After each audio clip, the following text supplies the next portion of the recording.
bakka qalbiin nama jirtu miilaan nama dhaqa jaaniimi bakka araada si geessuti hiriyoota kee ka araada si deebisu karaa araada si deebisu san jijjiirradhu karaa san jijjiirradhu hiriyoota sanirraa fagaadhu murtiin duraa ka ta'uu qabdu araada san bira gahu waan araada si geessu san irraa fagaadhu jechuudha.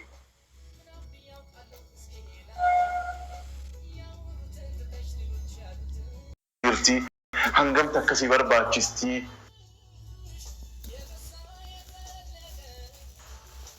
reefu dheebuudhaan jee namni dheebote tokko hisaara dheebote hogguu dheebote namni maal jaa kookaan gaafatu bar namni hogguu dheebote waan mi'aawun gaafatu bar bishaan gaafata maaltu dheebuu si baasa bishaan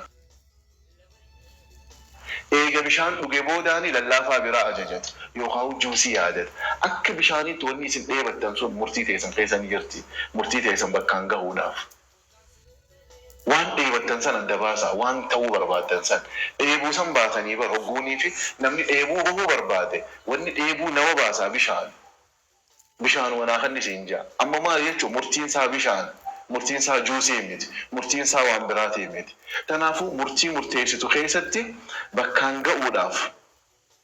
dura waan barbaadu san hangam takka dheebotteef hangam takka jireenya kee jijjiirti hangam takka lubbuu tiyya jijjiirtii jechuudha.